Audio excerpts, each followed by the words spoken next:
তার কারণ হলো মুসলমান বিশ্বাস করে রূপ দেওয়ার মালিক আল্লাহ, রূপ ভালো করার মালিক আল্লাহ। আমরা এই বিশ্বাস করেছি বলে বাংলাদেশে করোনা আসছে আজকে প্রায় 11 মাস।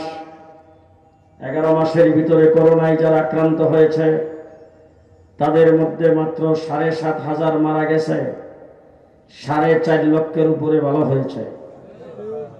বাংলাদেশে এই কথাগুলি সম্পূর্ণ অবাস্তবে প্রমাণিত হয়েছে যে করোনা একটি ছোঁয়াছুঁয়ি রোগ। একজনের সঙ্গে আরেকজন টাচ লাগলে, লোকজনের ভিড় হলে, লোক সমাগম হলে সেখানে করোনা হবে। কিন্তু আমরা দেখেছি মাছের বাজারে লোকজনের ভিড়, তরকারির বাজারে লোকজনের গাদাগাদি, মানে এই ডাল তেলের বাজারে সেখানেও লোকজনের ভিড়, মুরগির বাজারে লোকের অভাব নাই। কত কুরবানির সময় গরুর বাজারে লোকের কোনো অভাব ছিল না। কিন্তু বাংলাদেশে এইভাবে চলার পরেও মানুষের করোনা আক্রান্ত হয় নাই, গরুর বাজারে করোনা যায় নাই। আজকে লোক সমাগম বন্ধ করার জন্য বাংলাদেশের জমিনে ঈদের নামাজ মাঠে পড়া পর্যন্ত বন্ধ করেছেন, মসজিদে জুমার নামাজ বন্ধ হয়েছে, তারাবির নামাজ গত রমজান মাসে বন্ধ হয়েছে। কিন্তু আমরা নিজেরা লোক সমাগম করে দেখেছি।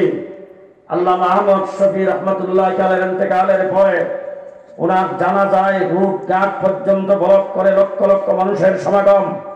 ব্রাহ্মণবাড়িয়ার আল্লামা জুবাইর আহমদ আনসারী, মাওলানা মনিরুজ্জামান সিরাজি, এই সমস্ত অনেক উলামায়ে কেরাম 2020 সালে ইন্তেকাল করেছেন। তাদের জানাজায় শত বাধার পরেও লক্ষ লক্ষ মানুষ সমাগম হয়েছে, একজন মানুষের গায়ে করোনা আঘাত করে নাই। এই জন্য আমার ভাইরা, করোনা আসতে পারে না।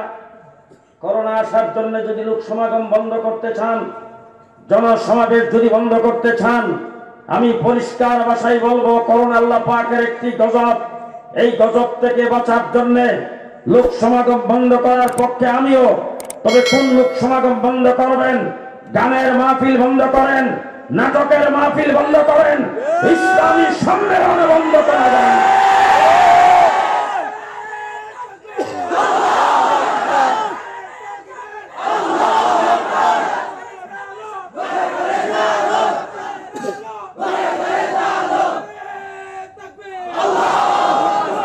আমার বন্ধুরা, দাঁড়ানো বসা অবস্থায় অসংখ্য মানুষ আজকের মাহফিলে যোগদান করেছেন। অনেক দূর দূরাজ থেকে লোকজন আগমন করেছেন। আমি আপনাদেরকে জিজ্ঞেস করতে চাই, মাহফিলে যারা আসছেন, আপনাদেরকে এই ব্যবসায়ী সমিতি যারা মাহফিলের ইন্তজাম করেছেন, তারা আপনাদের সঙ্গে ঘন্টায় ঘন্টায় কত টাকার কন্ট্রাক্ট? 200? কত? আরো বেশি?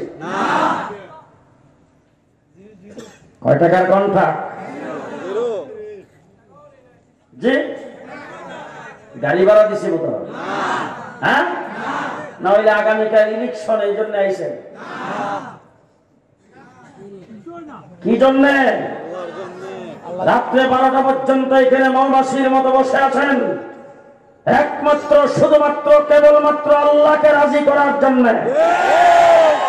দ্বিতীয় কোন উদ্দেশ্য যারা দাঁড়ায় আছে তাদের? জি, রাজি করবেন কাকে? কাকে? মাথার থেকে পায়ের পাতা পর্যন্ত 3.5 হাত বডিতে যা কিছু চলতেছে সবকিছু দিয়েছেন কে? আরো জোরে বলেন, কে দিয়েছেন? আসমান জমিনের মালিক কে? চন্দ্র সূর্যের মালিক কে? রাত্র দিনের মালিক কে? হায়াতের মালিক কে? মৃত্যুর মালিক কে? আমার ধন সম্পদের মালিক কে? যাবতীয় সবকিছু দিয়েছেন আল্লাহ।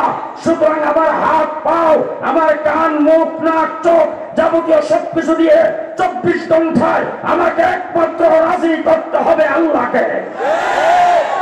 কাকে রাজি করব? কাকে রাজি করব?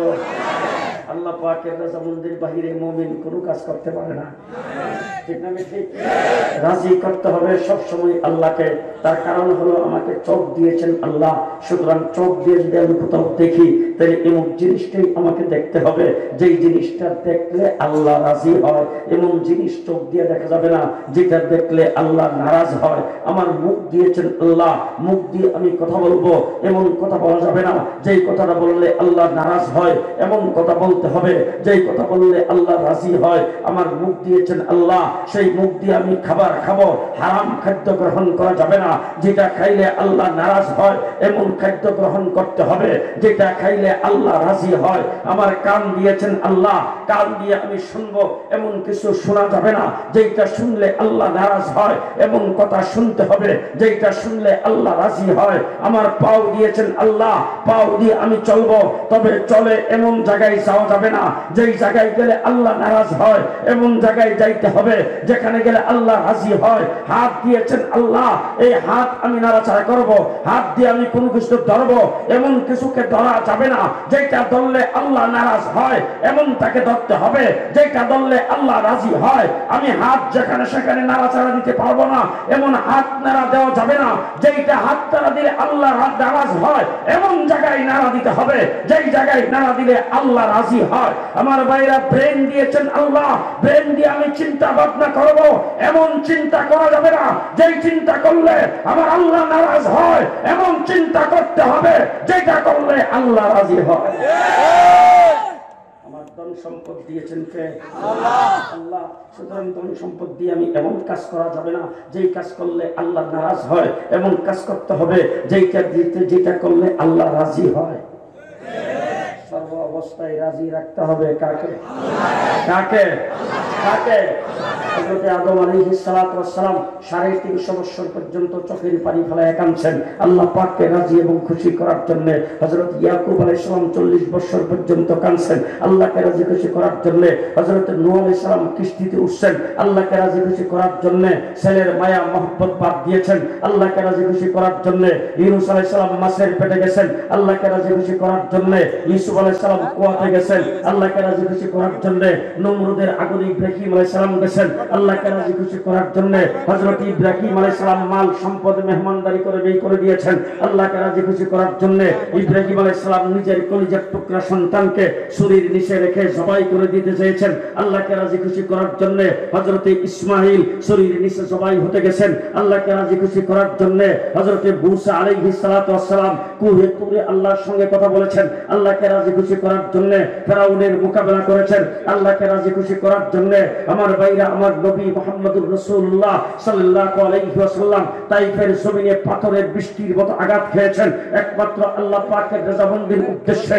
রাসূল বেহুশ হয়ে গেছেন। হুশ হওয়ার পরে আল্লাহ পাকের দরবারে দুই হাত উঁচু করে বলছেন, আল্লাহ, যারা আমার গায়ে পাথর নিক্ষেপ করেছে তারা আমাকে চিনে না, জানে না। যদি চিনতো তাইলে এই কাজ করতো না। আল্লাহ, তাদের প্রতি তুমি নারাজ হয় না। আল্লাহ, পাথরের আঘাত যতটুকু খেয়েছি, যতটুকু সহ্য করেছি, এর চাইতে বেশিও সহ্য করতে প্রস্তুত। যদি তুমি নারাজ, তুমি যদি রাজি থাকো। আমার রাসূলের গায়ে, রাসূলের রাস্তায় কাটা বিছানো হয়েছে, কাটার আঘাত সহ্য করেছেন আল্লাহ পাকের রেজামন্দির উদ্দেশ্যে। আমার নবী সিজদায় গেছেন, উটের নাভি বলি এনে রাসূলের গর্দানে রেখে দেওয়া হয়েছে, এইটাও সহ্য করেছেন আল্লাহ পাকের রেজামন্দির উদ্দেশ্যে। রাসূল সাল্লাল্লাহু আলাইহি ওয়াসাল্লাম হিজরত করে মাতৃভূমিতে থাকতে পারেন নাই, মদিনায় চলে গেছেন আল্লাহ পাককে রাজি এবং খুশি করার জন্য। আমার নবী মুহাম্মদুর রাসূলুল্লাহ সাল্লাল্লাহু আলাইহি ওয়াসাল্লাম 27টা যুদ্ধে অংশগ্রহণ করেছেন আল্লাহকে রাজি এবং খুশি করার জন্য। আমার রাসূল সাল্লাল্লাহু আলাইহি ওয়াসাল্লাম উহুদের যুদ্ধে দান শহীদ করেছেন আল্লাহ পাককে রাজি খুশি করার জন্য। হযরত আমির হামজা লাশটা টুকরা টুকরা হয়েছে আল্লাহ পাকের রাজা, আল্লাহ পাকের রাজামন্দির জন্য। হযরত আবু বকর সিদ্দিককে পিটাইতে পিটাইতে নাকের হাড্ডি ভেঙে দেওয়া হয়েছে। 3 দিন পর্যন্ত বেহুশ ছিলেন আল্লাহ পাকের রেজামন্দির উদ্দেশ্যে। যখন হুশ হয়েছে, সর্বপ্রথম শব্দ মুখ থেকে বের হয়েছে, আমার নবী কেমন আছে। হযরত বেলালকে মাটির মধ্যে শেষরানো হয়েছে, গলায় রশি লাগায়া মাটিতে শেষরানো হয়েছে, পাথরের চাপা বুকের মধ্যে রাখা হয়েছে একমাত্র আল্লাহ পাকের রেজামন্দির জন্য। অবস্থায় রাজি করব কাকে? আল্লাহকে। কাকে রাজি করব? আল্লাহকে। আল্লাহকে রাজি করব। হযরত ওমর ইবনে খাত্তাব শাহাদাত বরণ করেছেন আল্লাহ পাকের রজামন্দির উদ্দেশ্যে। হযরত উসমান শহীদ হয়েছেন আল্লাহ পাকের রজামন্দির উদ্দেশ্যে। হযরত আলী শাহাদাত বরণ করেছেন আল্লাহ পাকের রজামন্দির উদ্দেশ্যে। হযরত হুসাইন কারবালার ময়দানে টুকরা টুকরা হয়েছে আল্লাহ পাককে রাজি করতে। ইমামে আজম আবু হানিফা রাহমাতুল্লাহ আলাইহি জেলখানার ভিতরে মৃত্যুবরণ করেছেন, জেলখানায় শহীদ হয়েছেন আল্লাহ পাককে রাজি খুশি করার জন্য। ইমাম আহমদ ইবনে হাম্বলের গায়ে দৈনিক 80টা করে দুর্রা মারা হতো, তিনি সেই দুর্রার আঘাত সহ্য করেছেন একমাত্র আল্লাহ পাকের রেজামন্দির উদ্দেশ্যে। ইমাম মালিক রাহমাতুল্লাহ আলাইহিকে জেলখানায় বন্দী করে রাখা হয়েছে, সহ্য করেছেন আল্লাহ পাকের রেজামন্দির উদ্দেশ্যে। ইমাম ইবনে তাইমিয়াকে নির্যাতন করা হয়েছে, সহ্য করেছেন আল্লাহ পাককে রাজি খুশি করার জন্য। আমার ভাইরা এইভাবে আস্তে আস্তে 1400 বছর পর্যন্ত আলেম ওলামায়ে কেরাম দিনদার ব্যক্তিবর্গ নির্যাতনের শিকার হয়েছে, জেল জুলুম খুলিয়া তাদের মাথার উপর দিয়ে গেছে, সব সহ্য করেছেন একমাত্র আল্লাহ পাককে রাজি খুশি করার জন্য। 1831 খ্রিস্টাব্দের আগে 1802 খ্রিস্টাব্দে শাহ আব্দুল আজিজ মুহাদ্দিস দেহলভী রাহমাতুল্লাহ আলাইহি ভারত যখন ইংরেজ দখল করে ফেলেছেন, ইংরেজের ক্ষমতা যখন পাকাপোক্ত হয়েছে, ভারতের মুসলমানদের যখন স্বাধীনতার স্বকীয়তা যখন শেষ হয়ে গেছে, তখন এই দেশের কোন লিডার, কোন রাজনৈতিক নেতা ইংরেজের বিরুদ্ধে একটা শব্দ উচ্চারণ করার সাহস পায় নাই। সর্বপ্রথম ইংরেজের বিরুদ্ধে কথা বলার সাহস যিনি পেয়েছেন তিনি হলেন শাহ আব্দুল আজিজ মুহাদ্দিস দেহলভী রাহমাতুল্লাহ। ইংরেজের বিরুদ্ধে বুক টান করে কথা বলেছেন আল্লাহ পাককে রাজি খুশি করার জন্য। তার ফতোয়ার উপর অনুপ্রাণিত হয়ে 1831 খ্রিস্টাব্দে বাকুটের ময়দানে সৈয়দ আহমদ বেরলভী রাহমাতুল্লাহ আলাইহি, শাহ ইসমাইল শহীদ রাহমাতুল্লাহ আলাইহি অকাতরে নিজের জীবনকে বিলীন করে দিয়েছেন আল্লাহ পাকের রেজামন্দির উদ্দেশ্যে। টিপু সুলতান মাঠে আসছে, ইংরেজের বিরুদ্ধে শাহাদাত বরণ করেছেন আল্লাহ পাকের রেজামন্দির উদ্দেশ্যে। সিরাজউদ্দৌলা মাঠে আসছে, ইংরেজের বিরুদ্ধে যুদ্ধ করে শাহাদাত বরণ করেছেন আল্লাহ পাকের রেজামন্দির উদ্দেশ্যে। 1857 খ্রিস্টাব্দে কাসেম নানতুবি রাহমাতুল্লাহ আলাইহি, হাজী আমদাদুল্লাহ মহাজের মুফতি রশিদ আহমদ গঙ্গোহী তাদের নেতৃত্বে আজাদী আন্দোলন হয়েছে। শামিলি যুদ্ধে হাফেজ জামিন শহীদ শাহাদাত বরণ করেছেন আল্লাহ পাকের রেজামন্দির উদ্দেশ্যে। যা কিছু করবেন সব আল্লাহ। কারে রাজি করতেন? কাকে রাজি করবেন? জি আল্লাহকে। দেওবন্দ দারুল উলুম মাদ্রাসার সর্বপ্রথম ছাত্র মাহমুদ হাসান দেওবন্দি, শাইখুল আরবিউল আজম শাইখুল হিন্দ মাহমুদ হাসান দেওবন্দি রেশমি রুমাল আন্দোলন করেছেন আল্লাহ পাকের রেজামন্দির উদ্দেশ্যে। মালকার জেলখানার ভিতরে নির্যাতিত হয়েছেন আল্লাহ পাকের রেজামন্দির উদ্দেশ্যে। দৈনিক প্রত্যেক দিন ওনাকে জেলখানার ভিতর থেকে বের করে নিয়ে ইংরেজরা ওনার কোমরে আর পিঠের মধ্যে লোহার শিক গরম করে আঘাত করতেন, সেইগুলি সহ্য করেছেন একমাত্র আল্লাহ পাকের রেজামন্দির উদ্দেশ্যে। শাইখুল ইসলাম হুসাইন আহমদ মাদানী কলিকাতায় 144 দ্বারা ভঙ্গ করে স্টেজের উপর দাঁড়ায়া ইংরেজের বন্দুকের গুলির সামনে দাঁড়ায়া তিনি বুক টান করে বক্তব্য রেখেছেন আল্লাহ পাকের রেজামন্দির উদ্দেশ্যে। পূর্ব পাকিস্তান এবং পশ্চিম পাকিস্তান 1947 সালে স্বাধীন হয়েছে। ওই দিন স্বাধীনতার পতাকা উত্তোলন করেছেন জাফর আহমদ উসমানী আর শিব্বির আহমদ উসমানী একমাত্র আল্লাহ পাকের রেজামন্দির উদ্দেশ্যে।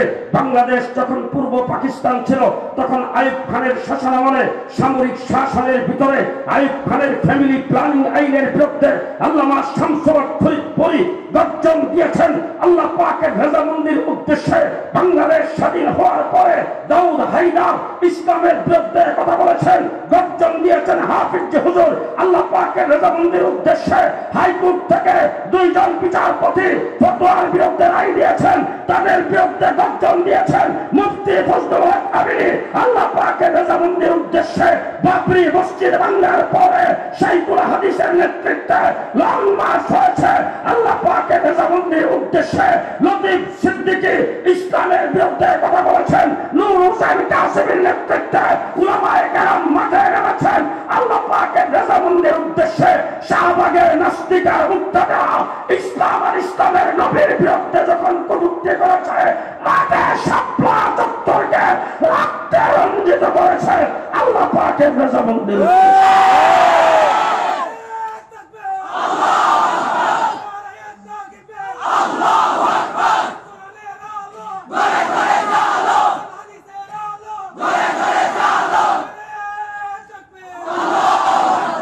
রাজি করবেন কাকে? জি, একমাত্র আল্লাহ পাকের রেজামন্দি ছাড়া বন্ধা অন্য কোনো কাজ করতে পারে না। ঠিক যা করবো সকাল সন্ধ্যা রাত্র দিন 24 ঘন্টা সমস্ত কাজে আমাকে দেখতে হবে আল্লাহ রাজি আছে কিনা।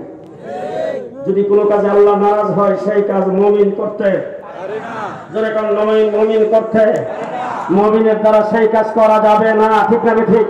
মুমিন সবসময় ওই কাজ করবে যে কাজ করলে আল্লাহ রাজি। ঠিক কিনা জোরে কান?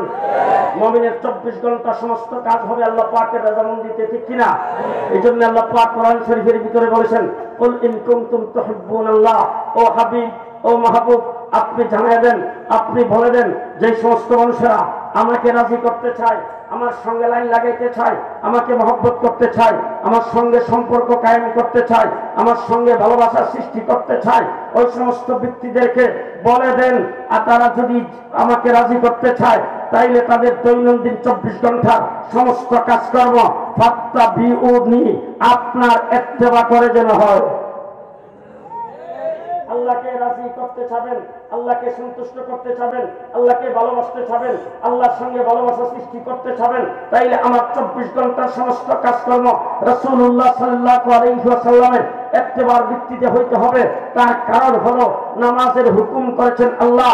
সেই নামাজ পড়ে যদি আল্লাহকে পাইতে চান আমার রাসূল সাল্লাল্লাহু আলাইহি ওয়াসাল্লামের সুন্নাত মোতাবেক নামাজ হইতে হবে, রাসূলের তরিকা মোতাবেক হইতে হবে, রাসূলের দেওয়া সিস্টেমে হইতে হবে। কবর জিয়ারত করবেন মানুষের সওয়াব রাসানির জন্য, কবর জিয়ারতটা আমার রাসূলের সুন্নাত তরিকায় হইতে হবে। রোজা রাখবেন আল্লাহ পাককে রাজি খুশি করার জন্য, রোজা রাখাটা রাসূলের তরিকায় হইতে হবে। হজ করবেন আল্লাহ পাকের রেজামন্দির জন্য, হজ করাটা নবীর তরিকায় হইতে হবে। দোকানদারি করেন, দোকানদারি করে আপনাকে আল্লাহকে পাইতে হবে। আল্লাহ থেকে দূরে যাইয়া দোকানদারি করলে হবে না। সুতরাং দোকানদারিটা রাসূলের দেওয়া সুন্নাত তরিকায় যদি হয়, দোকানদারি করে আল্লাহকে রাজি করা যাবে, আল্লাহর সঙ্গে লাইন করা যাবে, আল্লাহর সঙ্গে সম্পর্ক কায়েম করা যাবে। হাঁটতে গেছেন, হাঁটা যদি রাসূলের তরিকা মতো হয় সেই তরিকায় হাঁটলে হাঁটার দ্বারা আল্লাহকে রাজি করা যাবে।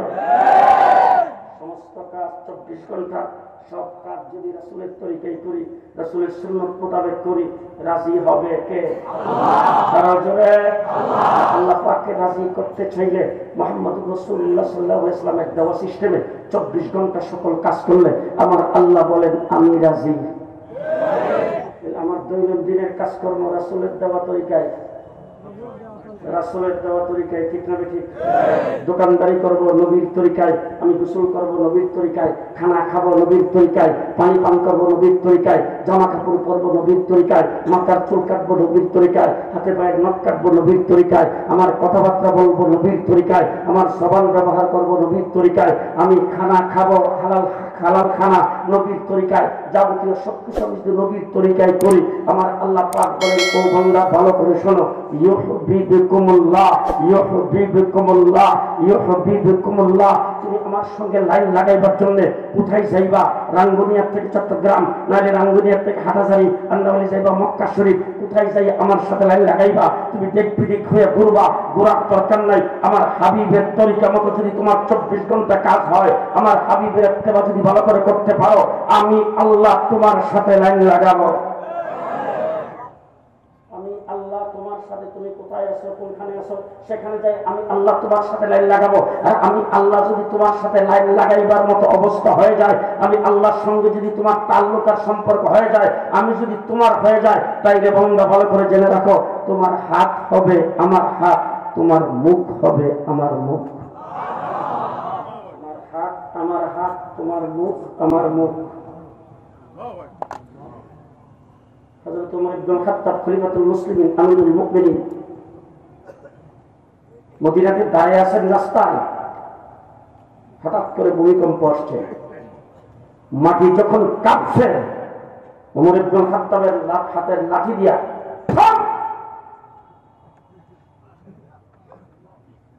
সাহস কথা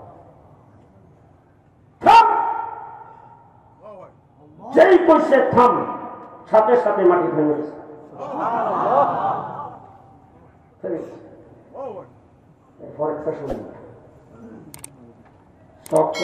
মাটির দিকে তাকাইছে, তাকায় মাটির ডাক দেখে কাঁপলে গেলে কাঁপলে গেলে আমি কে তোর উপর ইনসাফ কায়েম করি নাই। সাহস কথা, কত সাহস! হযরত ওমরের লাঠির আঘাতে মাটি থেমে গেছে। আমার হাত হবে তোমার হাত যদি আমার হাবিবের সাথে সম্পর্ক করে।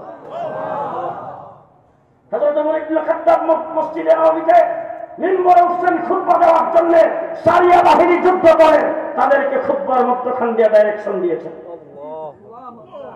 মুসল্লিরা জিজ্ঞাসা করেছিল, খুতবার মধ্যখান দিয়ে তুমি কাকে যেন নির্দেশ করলা, কারে যেন কি বললা? ওমর ইবনে খাত্তাব সারিয়া বাহিনী যুদ্ধ করতে গেছে, তাদেরকে পরিচালনা করলাম।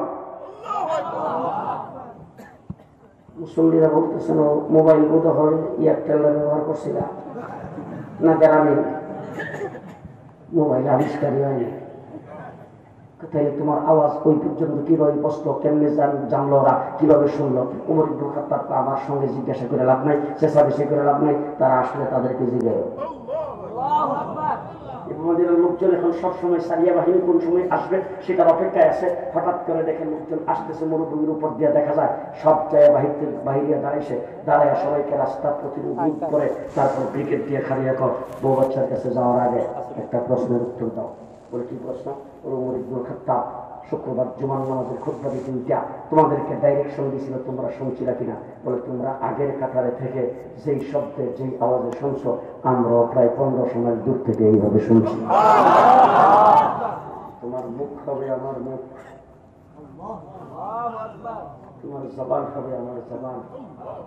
মিশরের নদীতে পানি নাই, ওমর ইবনে খাত্তাবের কাছে চিঠি লিখছে গভর্নর, পানি নাই। হযরত ওমর ইবনে খাত্তাব 2টা চিঠি লিখছে। একটা চিঠির মধ্যে লিখছেন, গভর্নর সাহেব সাথের চিঠিটা নদীর তলায় রাখবেন।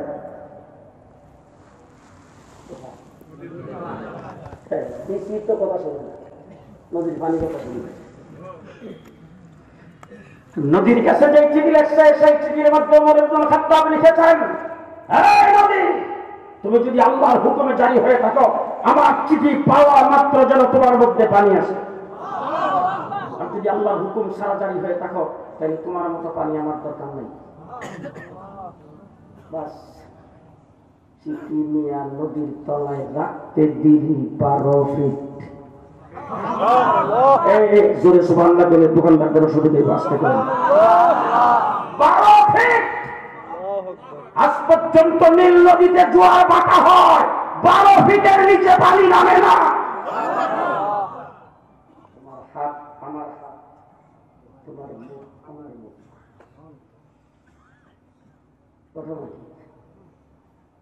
একজন বুজুর্গ ব্যক্তি মসজিদে ইমামতি করেন। মসজিদের ইমাম সাহেব যদি 2 মিনিট 3 মিনিট দেরি করে মসজিদে নামাজ পড়াইতে আসে, মুসল্লিদের সহ্য হয় না। আপনাদের এখানকার কথা কই না, কিন্তু আমরা ঢাকা শহর, আপনাদের এখানে আছে আছে বুজুর্গ ব্যক্তি, বুড়া মানুষ, উযু করে ইস্তেঞ্জা করে রুমে সুন্নাত নামাজ পড়ে আসতে 1-2 মিনিট দেরি হয়, কিন্তু মুসল্লি ফেন ফেন করে। হঠাৎ করে একদিন রুম থেকে বের হয়েছেন, মুসল্লি একজন আসে, পাশে দিয়ে হাতে আর কয়, ইমাম সাহেব সব সময় দেরি করে আসে, আমরা মুষ্টির চাউল দিয়া দোকান থেকে চান্দা দিয়ে ইমাম সাহেবের বেতন দেই, ইমাম সাহেব দেরি করে আসলে আমাদের অসুবিধা হয়, নামাজ পড়তে আসি দোকানদারি ছেড়ে 2-4 মিনিট দেরি হয়ে গেলে কাস্টমার এসে ঘুরে যায়। ইমাম সাহেব এটাকে লক্ষ্য করে না। ইমাম সাহেবের আসে পাশে দাঁড়াইয়া ইমামের কানে যেন আওয়াজ হয় এমন কথা যখন বলতেছেন, হঠাৎ করে ইমাম সাহেব পেছন দিকে তাকায়া আঙ্গুল উঁচা করে ডাক দিয়ে বলেন, খামোশ খামোশ খামোশ। চুপ। যে ইমাম সাহেব বলছেন খামোশ, ওই ব্যক্তির জবান বন্ধ হয়ে গেছে। পরবর্তীতে প্রায় 15-20 বছর পর্যন্ত দুনিয়ায় বেঁচে ছিল, আর কোনো কথা বলতে পারে নাই। ইমাম সাহেবের কাছে ছেলে মেয়েরা, তার ছেলেপেলারা নিয়ে গেছেন, মাপ চেয়েছেন পায়ে ধরে, দুইটা হাত এইভাবে দিয়ে মুখটাকে মরিমুন করেছেন। ইমাম সাহেব মাথায় হাত রেখে দোয়া করেছেন, মাথায় হাত দিয়ে দোয়া করেছেন। ছেলেপেলাদেরকে বলছেন, বাবা, তোমার বাবা আমার কাছে যে অন্যায় করেছে, আমার সঙ্গে যে বিয়াদবি করেছে, আমি মাফ করে দিলাম। কিন্তু জবান আর খুলে না। ইমাম সাহেব ডাক দিয়ে বলেন, শোনো, কোন আল্লাহর খাস বান্দাদের সাথে যদি কেউ বিয়াদবি করে, ওই বিয়াদবির কারণে তার সারাদিন হাত বডির থেকে আল্লাহ যদি কোনো নিয়ামত ছিনে নেয়, তাই সেই আল্লাহর ওলি তাকে মাফ করে দেওয়ার পরে হাসরের ময়দানে এই কারণে সে ধরা খাবে না, কিন্তু দুনিয়াতে কোন নিয়ামত চলে গেলে সেটা আর ফেরত পায় না। হযরত আজিজুল হাসান মকজুব রাহমাতুল্লাহি আলাইহি রাস্তা দিয়ে হাঁটতেছেন এরকম দোকানের সামনে, বাসার সামনে দিয়া। তো অনেক বাসায় আসে না, রাস্তার থেকে বাসার মধ্যে উঠার জন্য সিঁড়ি আছে, রাস্তা নেছা বাসা বিড়ি উঠা, এখানে উঠার জন্য সিঁড়ি থাকে না এরকম। ওই সিঁড়িতে একজন প্রেমিকা একজন প্রেমিকা বৈশাখ ওখানে 14 ফেব্রুয়ারি পালন করে। 14 ফেব্রুয়ারি তো চলে গেছেন, বিশ্ব বেহায়া দিবস, আপনারা জানেন তো।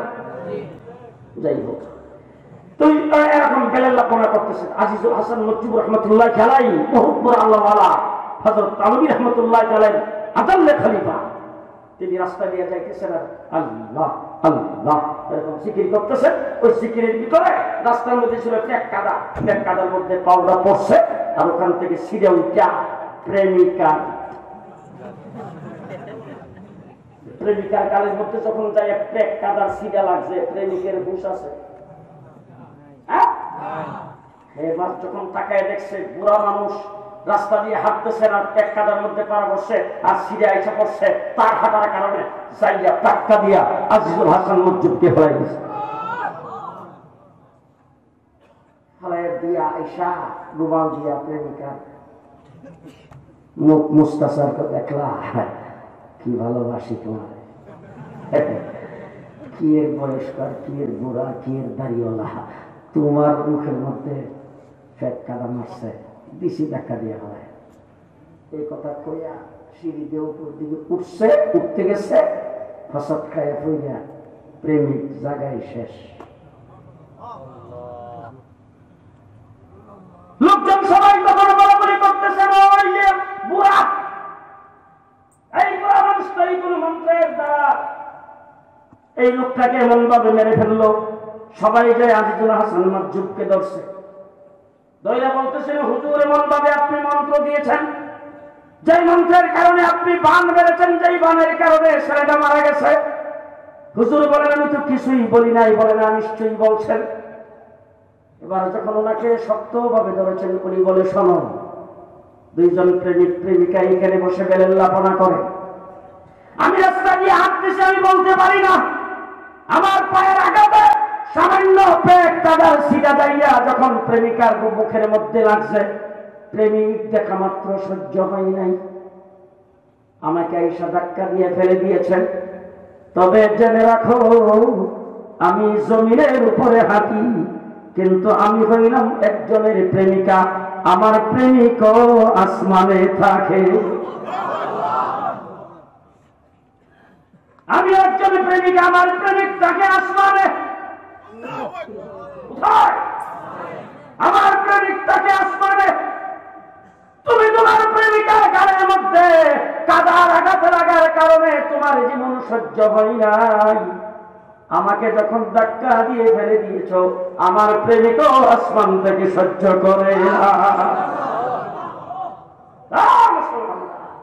আল্লাহ হয়ে যান, আল্লাহ, আপনার হাত আপনার মুখ সব আল্লাহ হয়ে যা বলবে। সিলেটের একজন বুজুর্গ ব্যক্তি ছিলেন। ইস্তিসকার নামাজ পড়ার জন্য লোকজন জমায়েত হয়েছে রৌদ্রের মধ্যে, জমিনে প্রচন্ড রৌদ্র। লোকজন বলছে, হুজুর আমরা সবাই জমা হয়ে সারার পরে তারপরে আপনি আসবেন। উনি যাচ্ছেন, তো যাওয়ার সময় প্রচন্ড রৌদ্রের ভিতরে ওনার সাথে কয়েকজন ছাত্র, আর উনি আগে আগে হাইটা যাইতেছেন। আর দেখে রৌদ্রের কারণে বৃষ্টি অনেক দিন হয় না, নিচের যে গাছ আছে, গাছ ছিলেন তো, ওই গাছগুলি পর্যন্ত লাল হয়ে গেছে, একদম রৌদ্রের কারণে একদম মরে গেছে। উনি ওই গাছের মধ্যে লাঠি দিয়ে লাড়া দিয়ে কয়, আল্লাহ ইনে কিতা করলাম, সিলেটের ভাষা, আল্লাহ ইনে কিতা করলাম, গুনাহ আমি করছি, খাতা আমি করছি, আল্লাহ তুমি গাছের নিয়ে কষ্ট দিলাই, আল্লাহ এই পিঁপড়ানি গুনাহ করছেন, আল্লাহ এই পোকামাকড় নিয়ে গুনাহ করছেন, গুনাহ আমি করছি, তুমি বৃষ্টি না দিয়া গাছ নিয়ে কষ্ট দিবাই, পোকামাকড় নিয়ে কষ্ট দিবাই, আল্লাহ এটা কিতা করলা, আমি গুনাহ করছি, আল্লাহ আমি গুনাহ করছি, এখানে আল্লাহ তুমি আমার মাফ করে দাও, পোকামাকড়ের কষ্ট দিও না, দিলাও দিলাও বৃষ্টি দিলাও দিলাও। ওই জানা মানে ইস্তিসকার নামাজ পড়ার জন্য মাঠে দোয়া করার জন্য চাইতেছে, আর যাওয়ার পথে চোখের পানি ফেলাইয়া এই লাঠি দিয়ে গাছের মধ্যে লাগা দিয়ে, আল্লাহ এটা কিতা করলাম, আমি গুনাহ করছি, আল্লাহ তুমি গাছ ঋণী কষ্ট দিবাই, দিলাও বৃষ্টি দিলাও। এই যেই কইছে দিলাও দিলাও, টপ টপ করে বৃষ্টি পড়া শুরু হয়ে গেছে বৃষ্টি। তোমার হাত হবে আমার হাত, তোমার মুখ হবে আমার মুখ। হযরত হাফিজ হুজুর রাহমাতুল্লাহ আলাইহি নিয়া সোয়ারি ঘাট থেকে লঞ্চে উঠছি। হাফিজ হুজুর বলেন যে লঞ্চের ছাদের উপরে নামাজের জায়গা, ওখানে বসুন। ওখানে আমরা হুজুরের দইরে উঠাইলাম, বললাম যে হুজুর চৈত্র মাসের রৌদ্র, এই রৌদ্রের মধ্যে এখানে সাত গরম হয়ে আছে, ওখানে বসে না না না, ওখানে নিচে অনেক মেয়ে ছেলে দিক ছিল, এগুলি দেখে হুজুর মনে করছে ওখানে গেলে নিরাপদ। তারপরে দইরে হুজুর ওখানে উঠাইছি, উঠাইবার পরে একটা মাদুর এনে দিছে, আমার এটার মধ্যে বসছি। বসার পরে গোটা আকাশটা পরিষ্কার। যেই হাফিজ যে ওখানে যায় বসছে, বসার পরে আকাশের একটা মেঘ খন্ড এসা লঞ্চটারে দায়িত্ব দিচ্ছে। হাফিজ হুজুর এক নাতিন জামাই ছিল, হুজুরের সামনে বসা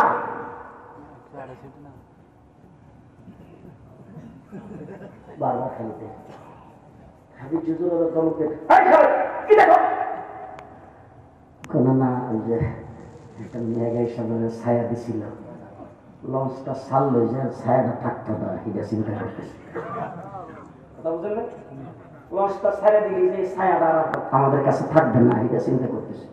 হাফিজ হুজুর তার ডাক দেখো, তালাত করো, তালাত করো, জিকির কর, তুমি তোমার কাম করো, মেঘের কাম করবো। সোয়ারি ঘাট থেকে লঞ্চ ছাড়ছে খোলা মোড়া পর্যন্ত একটা জায়গা, প্রায় 1.5 ঘন্টা পুরা রাস্তায় আকাশের মেঘখণ্ড লঞ্চটাকে ঢাকনা দিয়ে রেখেছে।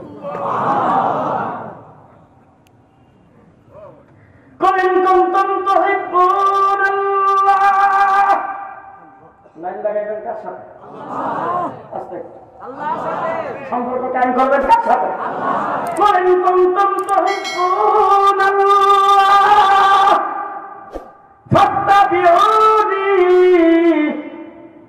আল্লাহ রাব্বুল আলামিন বলেন, হাবিব বলে যে আপনার ইত্তেবা যেন করে। ইউহিব্বুকুমুল্লাহ,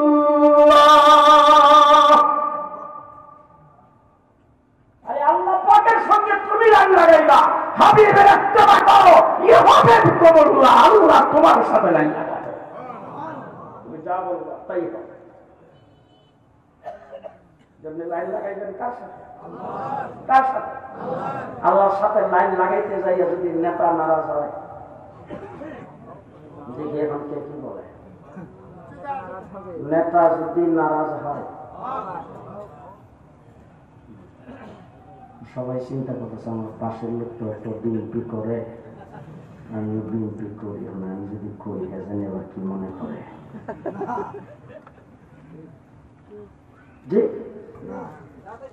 আমার কাছ থেকে শুনেন, সমর্থন করলে হা বা না কিছু কইবেন। আল্লাহকে নারাজ রাজি করতে যাইয়া নেতা যদি নারাজ হয়, আমার কিছুই আসে যায় না। আল্লাহকে রাজি করতে যাইয়া প্রশাসন যদি নারাজ হয়, আমার কিছুই আসে যায় না। আল্লাহকে রাজি করতে যাইয়া সরকার যদি নারাজ হয়, কিছুই আসে যায় না। হযরত বেলাল উমাইয়া তার মুরিদ নারাজ, এই জন্য বেলালের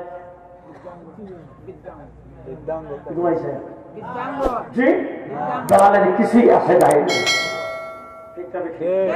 আল্লাহ পাককে রাজি করতে চাইয়া যদি মুরিদ নারাজ হয় কিছুই আসে যায় না। আল্লাহ পাককে রাজি করতে চাইয়া যদি আমার বেগম নারাজ হয় কিছুই আসে যায় না। আল্লাহ পাককে রাজি করতে চাইয়া যদি আমার গোষ্ঠী জ্ঞাতি নারাজ হয় কিছুই আসে যায় না। যাই নারাজ হোক না কেন, আল্লাহ পাককে রাজি করার কন্ট্রাক্ট নিয়েছি। পরিষ্কার ভাষায় বলতে চাই, এই দেশের কোন সরকার কোন প্রশাসনকে রাজি করার কন্ট্রাক্ট নেই নাই। রাজি করার কন্ট্রাক্ট যদি নিয়ে থাকি, একমাত্র আল্লাহকে রাজি করার কন্ট্রাক্ট।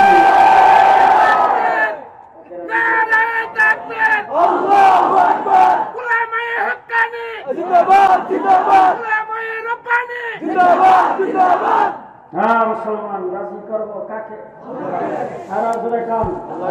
আল্লাহ পাককে রাজি করতে চাইয়া আল্লাহ পাককে রাজি করার কন্ট্রাক্ট দিয়েছি। সুতরাং কেউ যদি আমাদের নামে লিস্টি করে এবং মুখকে বয়ান করতে দেওয়া যাবে না। কেউ যদি আমাদের মাহফিলে ভাড়া দেয়, আমাদেরকে মাহফিল করতে না দেয়, কেউ যদি আমরা আল্লাহ পাককে রাজি করতে চাই যে সমস্ত কাজকর্ম করব, এই সমস্ত কাজ যদি কারো সহ্য হয় না, আর সে যদি আমাদের বিরুদ্ধে বক্তৃতা দেয়, হাত ভেঙে দিবে, গার মক্কে দিবে, আর যদি দুই হাতে ডাকতে তাকে খেলা হবে, তাতে আমাদের কিছু আসে যায় না। তার কারণ হলো তোমরা যেই যত কিছু বলবা সব কিছুর একটাই কারণ, আমরা আল্লাহকে রাজি করতে চাই আর তোমরা শয়তান আর ইবলিসকে রাজি করতে চাই।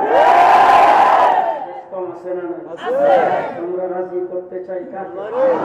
তোমরা আমেরিকাকে রাজি করতে চাও, তোমরা ব্রিটেনকে রাজি করতে চাও, তোমরা ইউরোপকে রাজি করতে চাও, তোমরা ভারতকে রাজি করতে চাও, তোমরা চীনকে রাজি করতে চাও, তোমরা দুনিয়ার জাগতীয় শক্তিকে রাজি করতে চাও, তোমরা পৃথিবীর পরাশক্তিকে রাজি করতে চাও, তোমরা তোমাদের প্রভুদেরকে রাজি করতে চাও, আর আমরা একমাত্র আল্লাহকে রাজি করতে চাই। কাকে রাজি করবো? কাকে রাজি করবো?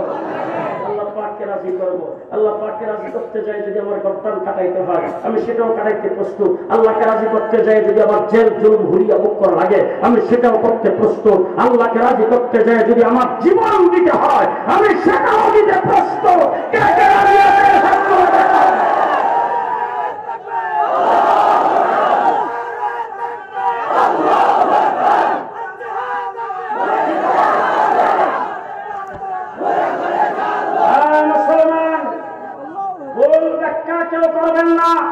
ভুল কেউ বুঝবেন না।